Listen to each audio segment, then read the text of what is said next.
Bom, toda semana nós conversamos com o economista Fernando Gomes, servidor aqui da Câmara dos Deputados, para tratar de temas ligados à economia que estão entre as discussões dos parlamentares. Vou chamar então o Fernando Gomes. Tudo bem com você, querido? Bom dia, Márcio, tudo bem? Bom dia aí para todo mundo que nos acompanha. Elegante gravata hoje, hein? Gostei. Muito obrigado, Fernando Gomes. Tento me inspirar em você para a gente, sempre ficar bonitinho no vídeo aqui. Bom, Fernando, os Aí, índices Márcio. de inflação seguem caindo no Brasil, né? O IPCA 15, por exemplo, que é uma prévia do IPCA mensal, caiu agora no mês de maio para 0,51%. A inflação acumulada nos últimos 12 meses também caiu em relação aos 12 meses anteriores. Fernando, como é que estão os índices de inflação neste mês e a previsão para esse próximo período? Pois é, Márcio, é isso mesmo, né? O IPCA 15, ele registrou uma inflação de 0,51% em maio. Esse resultado nos aponta para uma inflação acumulada aí de 4,07% nos últimos 12 meses. Antes da gente ir para os números da inflação, vamos só explicar aqui a diferença, para quem nos acompanha, entre o que é o IPCA 15 e o IPCA regular, vamos chamar assim, que a gente sempre está ouvindo aí nos jornais quando se fala em inflação. O IPCA 15 é como se fosse uma prévia da inflação, basicamente. A diferença entre esses dois tipos de IPCA é o período de coleta de avaliação dos dados de inflação. Enquanto o IPCA 15, que é o indicador oficial da inflação, é colhido considerando aí o período que ocorre entre o dia primeiro e o último dia de cada mês, o IPCA 15, o período de coleta dele vai do dia 16 do mês anterior até o dia 15 do mês seguinte. Por isso que a gente chama ele de uma prévia da inflação. Então, esse IPCA que a gente está conversando hoje, ele reflete os números entre 16 de abril e 15 de maio. E o que é que entra nesse cálculo aí do IPCA? O IPCA ele considera mais de 350 itens que são consumidos na economia de nove setores diferentes para calcular a variação da inflação. Que setores são esses? Alimentação e bebidas, setor de habitação, artigos de residência, vestuário, transportes, questão da saúde e cuidados pessoais também é um item que é considerado, educação e comunicação. São os nove setores da economia que são considerados. Bom, feita essa explicação, bora lá para os números. Então, o resultado do IPCA em maio, como a gente já disse, foi de 0,51%. E o que é importante aqui? Esse resultado veio abaixo do que o mercado estava esperando, que estava esperando alguma coisa mais próxima ali de 0,6%. E quando você considera os últimos 12 meses, o resultado acumulado é de 4,07%, como eu falei na abertura, e esse último levantamento mostra que o acumulado nos últimos 12 meses tiveram uma desaceleração em relação ao mês de abril, que fechou em 4,16%. Então, repetindo aí para quem nos acompanha, em abril, o acumulado de 12 meses fechou em 4,16%, e agora o fechado de maio até o dia 15 fechou em 4,07%. Essa prévia da inflação indica que a inflação oficial, que é fechada dia 31 de maio, e que é hoje, né, coincidentemente, Sim. pode ser menor também, com indicações aí de que pode fechar talvez abaixo de 0,4%. Então, quando você abre os números por setor, a gente tem que sete aí dos nos 9 grupos de produtos e serviços tiveram alta. Os dois grupos que mais subiram foram o setor de alimentação e bebidas, que é o que mais afeta aí o consumo das famílias, subiu 0,94%, e o setor de saúde e cuidados pessoais, que subiu 1,5%.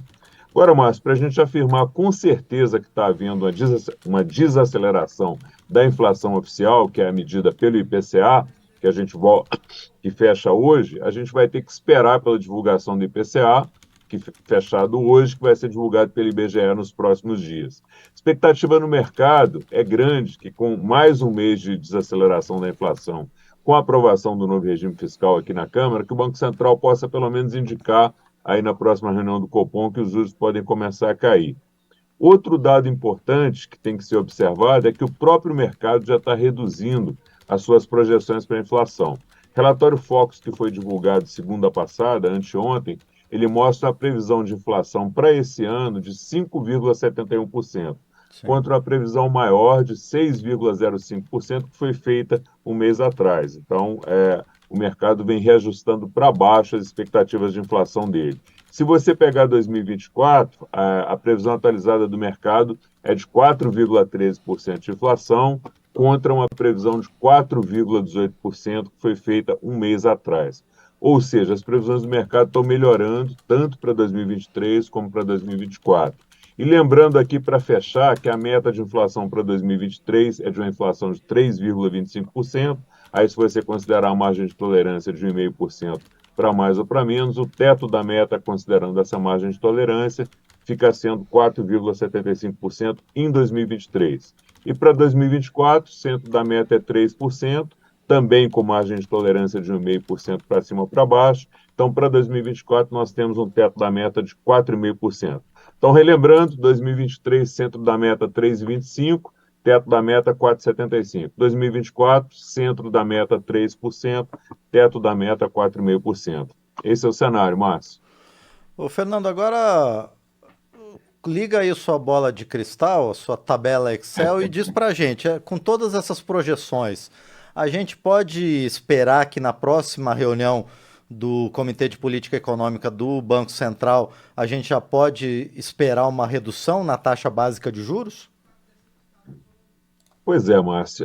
A próxima reunião do Copom, ela acontece agora nos dias 20 e 21 de junho, né? Então, quando essa reunião do Copom for realizada, nós já vamos ter a inflação oficial do mês de maio fechada. O Banco Central tem dito que permanece cauteloso em relação a já começar a baixar os juros, considerando que tem uma inflação mundial e um cenário externo ainda com muita incerteza, e também que existe alguma insegurança em relação às previsões para a inflação aqui dentro. Por que essa insegurança em relação à inflação interna aqui?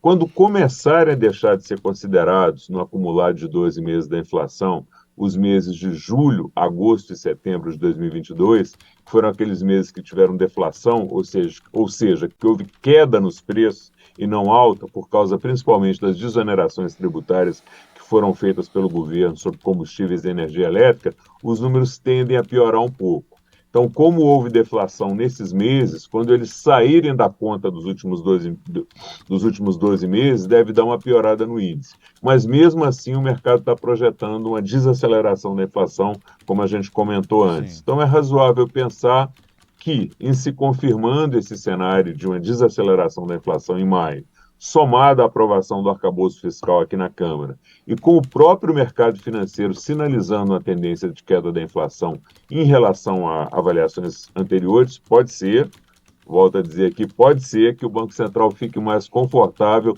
pelo menos para sinalizar nessa próxima reunião do Copom, que ocorre nos dias 20 e 21 de junho, que pode se iniciar um ciclo de redução da taxa de juros a partir da reunião de agosto.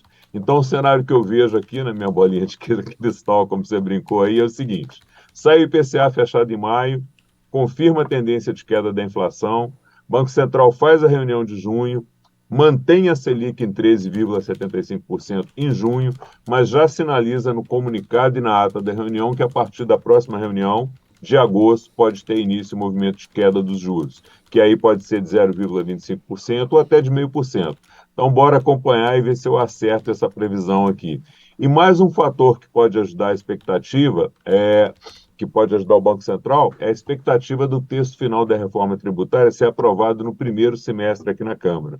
Então, essa aprovação da reforma tributária aqui na Câmara pode ser mais uma variável para dar mais conforto ao Banco Central para sinalizar essa redução na taxa de juros a partir de agosto.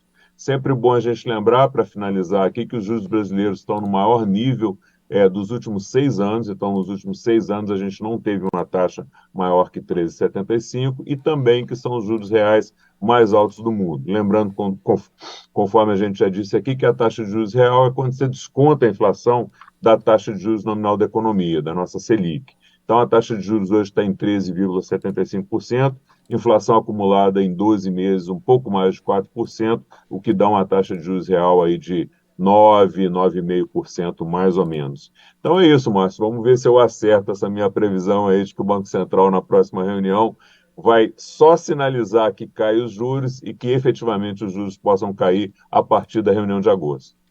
Não vou nem perguntar quantos escanteios vai ter no jogo Nova Iguaçu e São Bernardo pela Série D do Campeonato Brasileiro, porque essas coisas estão sendo investigadas aqui na Câmara. Mas tomara que você esteja certo, Fernando, sobre a taxa de juros.